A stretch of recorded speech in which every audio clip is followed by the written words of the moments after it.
Welcome to breakfast show. అసలు మార్నింగే నిద్ర లేస్తే ఆరోగ్యానికి ఎంత మంచి చెప్పండి. కానీ మనం ఎక్కడ లేస్తాం చెప్పండి? సూర్యుడి పొద్దెక్కినా కూడా మనం మొహం నుంచి ముసుగే తీయం. ఏదో పెద్ద లేచేవాళ్ళగా 4 గంటలకి 5 గంటలకి అలారం పెడతాం. పాపం దాని పని అది చేస్తుంది. కానీ మనం మాత్రం ఇంకొక 5 మినిట్స్, ఇంకొక 10 మినిట్స్ అని అలా పెంచుతూ వెళ్తాం. లాస్ట్కి చూసేసరికి అంతే సంగతులు. టైం అయిపోతుంది, ఇంకా మనకి టెన్షన్, ఉరుకులు పరుగులు. ఆఫీస్కి వెళ్ళాలి, ఇంకా బ్రేక్ఫాస్ట్ ప్రిపేర్ చేసుకోవాలి. ఇవన్నీ టెన్షన్స్తో మనకు అసలు బ్రేక్ఫాస్ట్ ఏం ప్రిపేర్ చేయాలో కూడా అర్థం కాదు. సో ఇంత బిజీగా ఉరుకులు పరుగుల మీద ఉన్నప్పుడు చాలా ఆలోచిస్తూ ఉంటాం కదా, ఏం బ్రేక్ఫాస్ట్ చేయాలని. అది ఇంత ఆలోచించేది ఎందుకండి? సింపుల్ గా నన్ను ఫాలో అయిపోండి చాలు.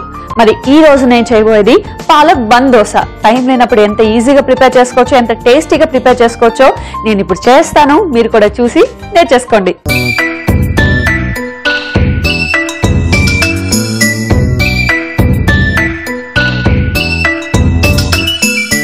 పాలక్ బన్ దోశని రెడీ చేసేద్దాం. సో ముందుగా మనం స్టవ్ ఆన్ చేసుకొని ప్యాన్ పెట్టుకోవాలి. ప్యాన్ కొంచెం వేడవ్వాలి. మనకి చెప్పా కదండి, దోశలో ఎన్నో వెరైటీస్ ఉన్నాయి. అందులో ఇదొక వెరైటీ అన్నమాట, పాలక్ బన్ దోశ. సో చాలా టేస్టీగా కూడా ఉంటుంది. అండ్ ఇందులో పాలక్ యూజ్ చేస్తున్నాం, మరో లీఫీ వెజిటేబుల్ కాబట్టి మార్నింగే చాలా మంచిది హెల్త్ కి. అండ్ దోశకి ముందే మీకు తెలుసు కదా, బియ్యం నానబెట్టుకున్నాను నేను. సో జస్ట్ బియ్యాన్ని ఒక 2 or 3 hours ముందు నానబెట్టుకుంటే సరిపోతుంది. అండ్ నేను చెప్పా కదా, బన్ దోశ అని, అంటే బన్ టైప్ మనకి రావాలి అంటే ఆ టేస్ట్ కానీ కొంచెం ఉబ్బుతుంది కదా, అవన్నీ రావాలి అంటే అటుకులు పెరుగులో నానబెట్టుకున్నాను. సో ఇలా నానబెట్టుకొని జస్ట్ అటుకులు చాలా తొందరగా నానిపోతాయండి కాబట్టి ఒక్క 5 minutes ముందు నానబెట్టుకుంటే సరిపోతుంది. సో ఆల్రెడీ నేను ఇది నానబెట్టుకున్నాను అండ్ బియ్యం కూడా నానబెట్టుకున్నాను. సో రెండు పక్కన పెట్టుకుందాం. ప్యాన్ వేడైపోయింది. ఇప్పుడు ఇందులో ఆయిల్ వేసాం కదా, ఆయిల్ కొంచెం వేడైన తర్వాత ఇందులో జీరా, తర్వాత మిర్చి,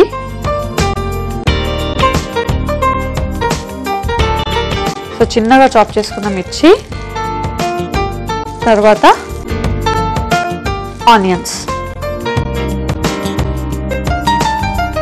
సో ఇవన్నీ వేసి ఒక్కసారి ఫ్రై చేసుకోవాలి మనం.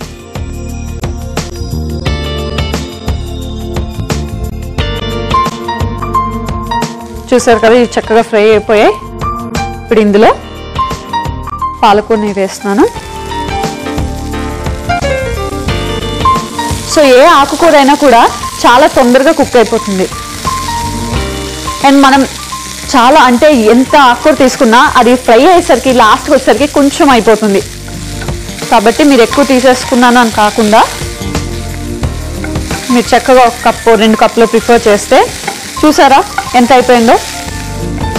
సో అది ఫ్రై అయిపోయే టైంకి మనకి చాలా దగ్గర వచ్చేస్తుంది ఆకుకూర అంతా, ఎందుకంటే వాటర్ కంటెంట్ అంతా పీల్ చేసుకొని మొత్తం దగ్గర అయిపోతుంది. సో ఇందులోనే మనం లైట్గా సాల్ట్ కూడా వేసేసుకుందాం. సో జస్ట్ లైట్గా సాల్ట్ వేసుకొని మళ్ళీ ఒక్కసారి ఫ్రై చేసుకుందాం మొత్తం. సో ఆనియన్స్ కొంచెం ఫ్రై అయిపోతే చాలు. లాస్ట్లో మనం పాలకూరని యాడ్ చేసుకుంటే ఈజీగా ఫ్రై అయిపోతుంది. సో మిర్చి కూడా యాడ్ చేసుకున్నాం కదా, అది కూడా కొంచెం ఫ్రై అవ్వాలి. లేదంటే మరీ ఎక్కువ ఘాటు, అంటే మరీ ఎక్కువ కారం వచ్చేస్తుంది. సో అలా కాకుండా కొంచెం ఫ్రై అవుతే మనం తినేటప్పుడు మిర్చి కూడా తినేసినా మనకి అంత కారం అనిపించదు. సో ఇప్పుడు బన్ దోశ అన్నాను కదా, అంటే దోశ బ్యాటర్ ప్రిపేర్ చేసుకోవాలి కదా, కాబట్టి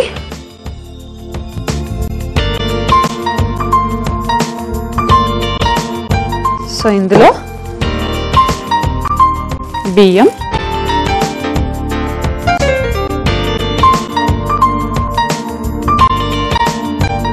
నానబెట్టుకున్న బియ్యం,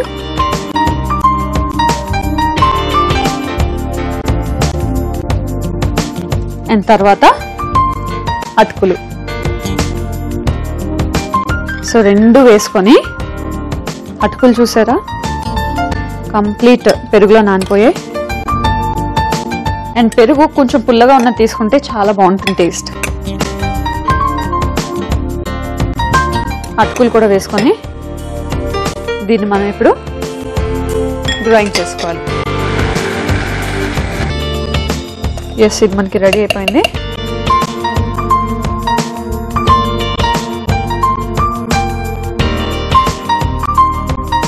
సో మనం మిక్సీ చేసుకునేటప్పుడు నార్మల్గా అయితే పెరుగులో నానపెట్టుకున్నాం కదా, కాబట్టి కొంతమందికి అయితే పెరుగే సరిపోతుంది, అంటే ఇంకా వాటర్ యాడ్ చేసుకోకలేదు.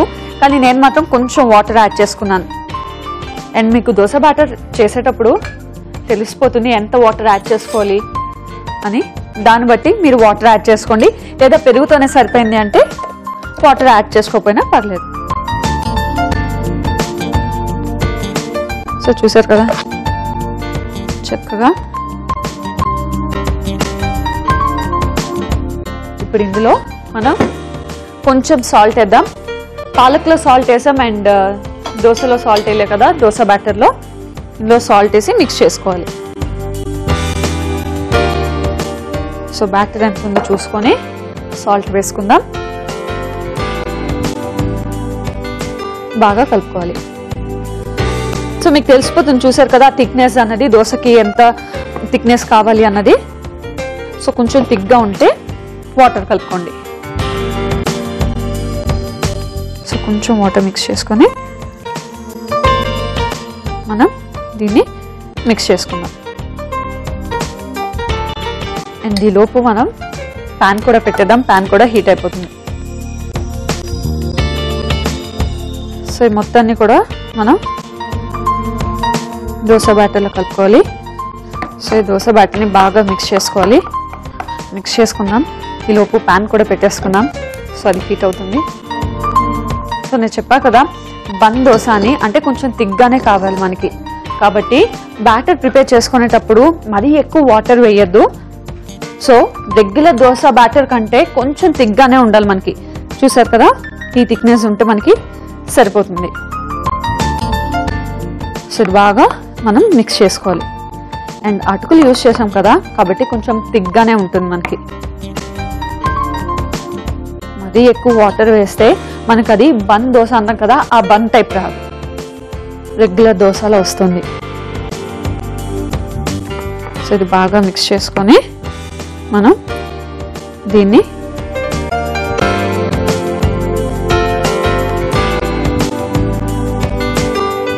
దీన్ని బన్ టైప్లో వేసుకోవాలి. మనం కొంచెం థిక్గానే వేసుకోవాలి. పిండి కూడా కొంచెం ఎక్కువ తీసుకొని, మరి థిక్గా కాకుండా అలాగని మరి థిన్గా కాకుండా చూసారా ఇలా బన్ టైప్లో వేసుకోవాలి. అండ్ ఇప్పుడు దీనిపైన మనం ఈ పాలక్ మిశ్రమం ఉంది కదా, దీన్ని కూడా యాడ్ చేసుకుందాం. సో ఇలా మొత్తం స్ప్రెడ్ చేసుకొని మనం కొంచెం ఆయిల్ వేయాలి కదా, ఆయిల్. సో మొత్తం రౌండ్గా స్ప్రెడ్ చేసుకోవాలి. ఆయిల్ స్ప్రెడ్ చేసుకొని అండ్ మూత పెట్టుకుంటే కొంచెం సేపు కుక్ చేసుకోవాలి. ఎందుకంటే కొంచెం థిక్గా వేసాం కదా బన్ టైప్, లోపలంతా కూడా కుక్ కావాలి. కాబట్టి మూత పెట్టేసుకుంటే కొంచెం ఒక 1 or 2 minutesలో రెడీ అయిపోతుంది, కుక్ అయిపోతుంది. చూసారు కదా ఎంత సింపుల్. దీనికోసం మనం టెన్షన్ పడిపోతాం, ఏం చేయాలో అర్థం కాదు, బ్రేక్ఫాస్ట్ స్కిప్ చేస్తూ ఉంటాం. నెక్స్ట్ టైం నుంచి నేను చెప్పా కదా, హ్యాపీగా నన్ను ఫాలో అయిపోండి, ఈజీగా బ్రేక్ఫాస్ట్ ప్రిపేర్ చేసుకోండి అండ్ హెల్తీగా టేస్టీగా బ్రేక్ఫాస్ట్ని ఎంజాయ్ చేయండి. సో చూద్దాం ఎంతవరకు కుక్ అయిందో. ఎస్, నాకు తెలిసి బాగా రోస్ట్ అయి ఉంటుంది. దీన్ని మనం రెండో సైడ్ కూడా కాల్చుకున్నాం. సో ఆల్రెడీ పాలక్ అన్ని కూడా కుక్ చేసుకున్నాం కదా, రెండో వైపు మనం ఎక్కువగా కాల్చుకోకలేదు. రెండు వైపులా కూడా మనకి బాగా రోస్ట్ అయింది. ఆఫ్ చేసుకొని దీన్ని సర్వింగ్ ప్లేట్లో తీసేసుకుందాం. చూసారు కదా ఎంత చక్కగా ఫాస్ట్గా ప్రిపేర్ అయిపోయిందో. ఆఫ్ చేసుకున్నాం కదా, దీన్ని ఇప్పుడు సర్వింగ్ ప్లేట్లో తీసేసుకుందాం. చూసారు కదా, బన్ దోశ అంటే బన్ టైప్ లోనే వచ్చింది. మరి పాలక్ బన్ దోశ అయితే రెడీ అయిపోయింది. మరి దీన్ని టేస్ట్ చేసే ముందు దీనికి కావాల్సిన పదార్థాలు, తయారీ విధానం మరొకసారి చూసేద్దాం. పాలక్ బన్ దోశకి కావాల్సిన పదార్థాలు: బియ్యం 1 కప్పు, అటుకులు 1 కప్పు, పెరుగు 1 కప్పు, ఉల్లిపాయలు 1 కప్పు, ఉప్పు తగినంత, నూనె 4 టీ స్పూన్లు, పాలకూర 1 కట్ట, పచ్చిమిర్చి 2 టీ స్పూన్లు, జీరా 1/2 tea spoon. Palak bun dosa తయారు చేసుకునే విధానం: ముందుగా అటుకులను పెరుగులో నానబెట్టుకోవాలి. అలాగే బియ్యం నీళ్లు వేసుకొని నానబెట్టుకోవాలి. ఒక పాన్ లో నూనె వేసుకొని జీరా, పచ్చిమిర్చి, ఉల్లిపాయలు, పాలకూర, ఉప్పు వేసి బాగా వేయించుకోవాలి. ఇప్పుడు మిక్సీ జార్లో బియ్యం, అటుకులు వేసుకొని మిక్సీ పట్టుకొని దోశ బ్యాటర్ లా రెడీ చేసుకోవాలి. తర్వాత ఈ బ్యాటర్ ను ఒక బౌల్లోకి తీసుకొని ఉప్పు, మరికొంచెం నీళ్లు పోసుకొని బాగా కలుపుకోవాలి. చివరిగా దోశ పాన్ పై బ్యాటర్ ను దోశలా వేసుకొని పైనుంచి పాలకూర మిశ్రమం వేసుకొని నూనెతో 2 వైపులా కాల్చుకుంటే పాలక్ బన్ దోశ రెడీ.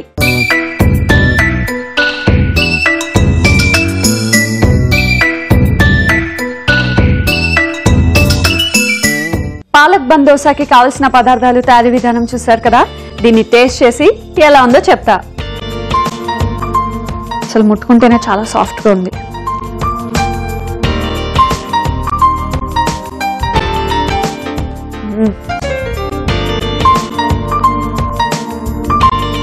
చాలా సాఫ్ట్ గా ఉంది. సో పెరుగులో నానబెట్టిన అటుకులు కూడా యాడ్ చేసాం కదా, కాబట్టి దాని టేస్ట్ చాలా బాగుంది. మెయిన్ గా అటుకులు యాడ్ చేయడం వల్ల దోశకి సాఫ్ట్నెస్ వస్తుంది. ఆ సాఫ్ట్నెస్ అయితే చాలా బాగుంది. అండ్ పెరుగు కొంచెం పుల్లగా తగులుతుంది. పాలక్ కూడా పర్ఫెక్ట్ గా కుక్ అయింది. ఇదైతే చాలా బాగుందండి. మరి దీనికి కాంబినేషన్ చట్నీ ఉంటే అద్దిరిపోతుంది కదా.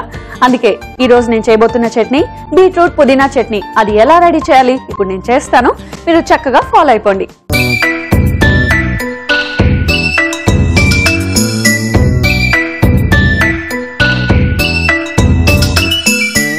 బీట్రూట్ పుదీనా చట్నీని రెడీ చేసేద్దాం. సో ముందుగా ఒక బౌల్ తీసుకోవాలి. అండ్ బీట్రూట్ అంటే చాలా మందికి ఇష్టం ఉండదు, అంటే కొంచెం డిఫరెంట్ టేస్ట్ ఉంటుంది కదా, కాబట్టి ఎక్కువ తీసుకుంటూ ఉండాం.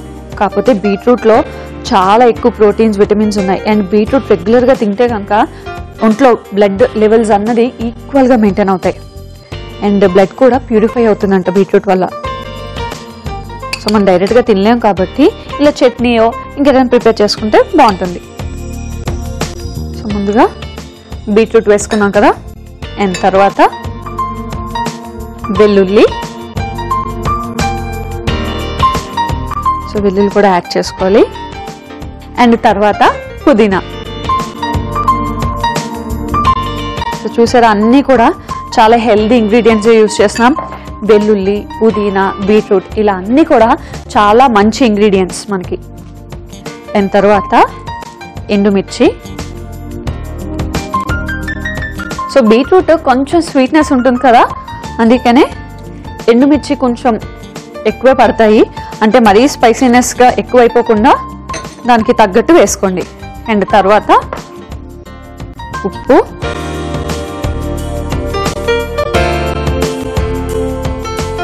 సో మనకి చట్నీకి సరిపడా ఉప్పు వేసుకొని, అండ్ లాస్ట్లో వెనిగర్. సో వెనిగర్ కొంచెం వేసుకొని మొత్తం అన్నిటిని కూడా మ్యారినేట్ చేసుకోవాలి. అంటే ఒక్కసారి బాగా కలుపుకోవాలి. ఈ వెనిగర్లో బీట్రూట్ ఇంకా వెల్లుల్లి అన్నీ కూడా బాగా మిక్స్ అవ్వాలి. అండ్ ఇందులోనే మనం కొంచెం షుగర్ని కూడా యాడ్ చేసేద్దాం. షుగర్ ఎందుకు అంటే బీట్రూట్ కొంచెం ఆ పచ్చివాసన ఉంటుంది కదా, అండ్ ఇది మనం ఫ్రై కూడా చేయట్లేదు కాబట్టి ఆ వగరు పోవాలి అంటే షుగర్ని మనం లైట్గా యాడ్ చేసుకుంటే టేస్ట్ కూడా చాలా బాగుంటుంది.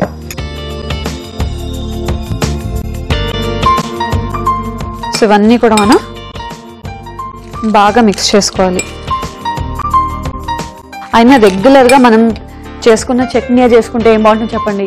రెగ్యులర్గా ఏం చేస్తారు చెప్పండి మీరు? అయితే కోకోనట్ చట్నీ అంటే కొబ్బరి చట్నీ లేదా కొత్తిమీర చట్నీ ఇవే ఉంటాయి కదా. ఇవి కాకుండా కొంచెం డిఫరెంట్గా టేస్ట్ చేయాలి అంటే బీట్రూట్ పుదీనా చట్నీని డెఫినెట్గా మీరు ట్రై చేయాల్సిందే.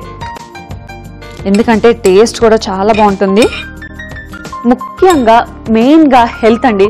సో మనం ఏం తిన్నా కూడా మన హెల్త్ గురించే కదా చూసుకోవాలి. కాబట్టి ఏం తీసుకున్నా కూడా అందులో ఏం ప్రోటీన్స్ ఉన్నాయి, ఏం విటమిన్స్ ఉన్నాయి, ఇవన్నీ ఆలోచిస్తూ కొంచెం మనకి బ్రేక్ఫాస్ట్ కానీ లంచ్ కానీ ఇలా ప్రిపేర్ చేసుకుంటే సరిపోతుంది. హ్యాపీగా డేకి కావాల్సిన అన్ని విటమిన్స్ ప్రోటీన్స్ని ఈజీగా మీరు సొంతం చేసుకోవచ్చు. మరి ఇది మనం మిక్స్ చేసుకున్నాం కదా, ఇది మనకి కొంచెం సేపు మ్యారినేట్ అవ్వాలి. అంటే ఒక 5 or 10 minutes మ్యారినేట్ అయితే సరిపోతుంది. వెనిగర్ యాడ్ చేసాం కదా, అది మొత్తం బీట్రూట్ ఇంకా పుదీనా వెల్లుల్లి వీటన్నిటికీ కూడా బాగా మిక్స్ అవ్వాలి. కాబట్టి ఒక్క 5 minutes నానబెట్టుకోండి, అంటే మ్యారినేట్ చేసుకోండి, సరిపోతుంది. ఓకే అండి, ఇది మ్యారినేట్ అయిపోయింది. అండ్ ఇప్పుడు దీన్ని మనం మిక్సీ చేసుకుందాం. సో చట్నీ అంటే రెగ్యులర్గా మనం చేసుకున్నట్టే మిక్సీ చేసేసుకుందాం.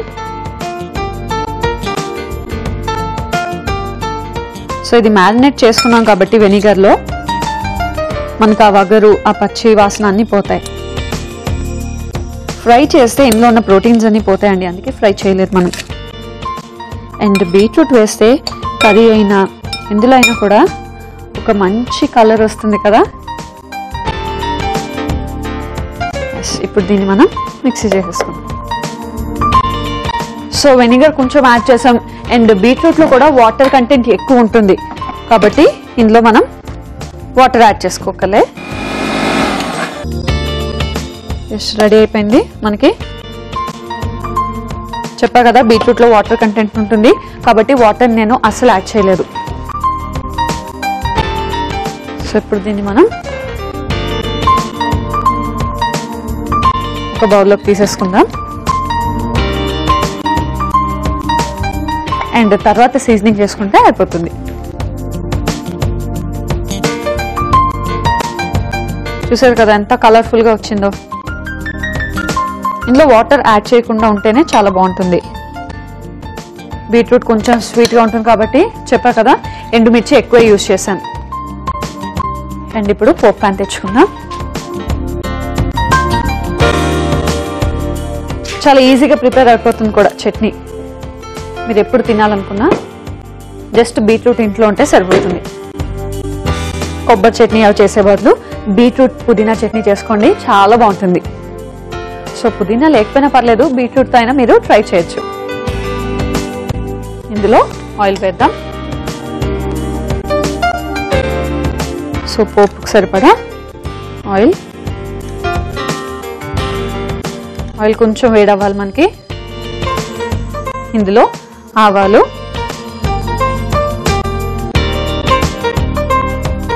తర్వాత జీరా, తర్వాత ఎండుమిర్చి. సో ఆల్రెడీ ఎండుమిర్చి మనం చట్నీలోకి యూజ్ చేసాం, పోపులోకి కూడా యూజ్ చేస్తే చాలా బాగుంటుంది. ఎండుమిర్చి కూడా వేసుకొని ఒకసారి ఫ్రై చేసుకొని ఆఫ్ చేసుకుందాం. అండ్ దీనిపైన ఇప్పుడు మనం దీన్ని సీజనింగ్ వేసుకుందాం. చూసారు కదండి ఎంత కలర్ఫుల్గా ఉందో బీట్రూట్ పుదీనా చట్నీ. మరి దీన్ని టేస్ట్ చేసే ముందు దీనికి కావాల్సిన పదార్థాలు, తయారీ విధానం మరొకసారి చూసేద్దాం. బీట్రూట్ పుదీనా చట్నీకి కావాల్సిన పదార్థాలు: బీట్రూట్ 1 కప్పు, వెల్లుల్లి 1 కప్పు, ఎండుమిర్చి 1 కప్పు, వెనిగర్ 2 టీ స్పూన్లు, చక్కెర 1/2 టీ స్పూన్, ఉప్పు తగినంత, పుదీనా 1 కప్పు, నూనె 4 టీ స్పూన్లు, జీరా 1/2 టీ స్పూన్, ఆవాలు 1/2 టీ స్పూన్. బీట్రూట్ పుదీనా చట్నీ తయారు చేసుకునే విధానం: ముందుగా ఒక బౌల్లో బీట్రూట్, వెల్లుల్లి, పుదీనా, ఎండుమిర్చి, ఉప్పు, వెనిగర్, పంచదార వేసుకొని బాగా కలుపుకొని మ్యారినేట్ చేసుకోవాలి. మిక్సీ జార్లో ఈ మిశ్రమాన్ని వేసుకొని మిక్సీ పట్టుకోవాలి. పోపు ప్యాన్ లో నూనె వేసుకొని ఆవాలు, జీరా, ఎండుమిర్చి వేసి పోపు పెట్టుకోవాలి. చివరిగా సర్వింగ్ బౌల్లోకి బీట్రూట్ మిశ్రమం వేసుకొని పైనుంచి పోపు మిశ్రమం వేసుకొని సర్వ్ చేసుకుంటే బీట్రూట్ పుదీనా చట్నీ రెడీ.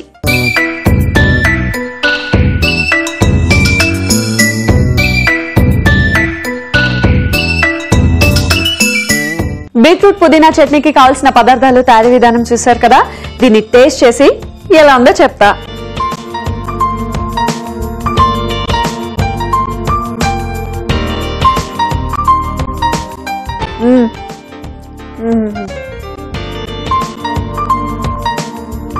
చాలా బాగుంది.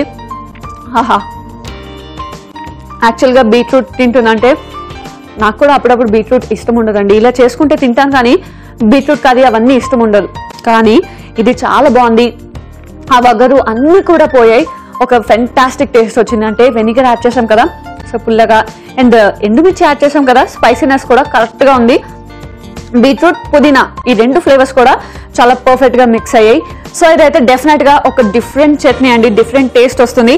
మీరు తప్పకుండా ట్రై చేయాల్సిందే. మరి చూసారు కదండి, ఈరోజు మీకోసం ఒక మంచి టేస్టీ డెలిషియస్ డిషెస్ అందించాను కదా. మరి అలాగే వెయిట్ చేస్తూ ఉండండి నెక్స్ట్ ఎపిసోడ్ కోసం. ఎందుకంటే నెక్స్ట్ ఎపిసోడ్లో కూడా మరో 2 టేస్టీ అండ్ డెలిషియస్ డిషెస్తో మీ ప్రియ మీ ముందుంటుంది. Until then, bye bye.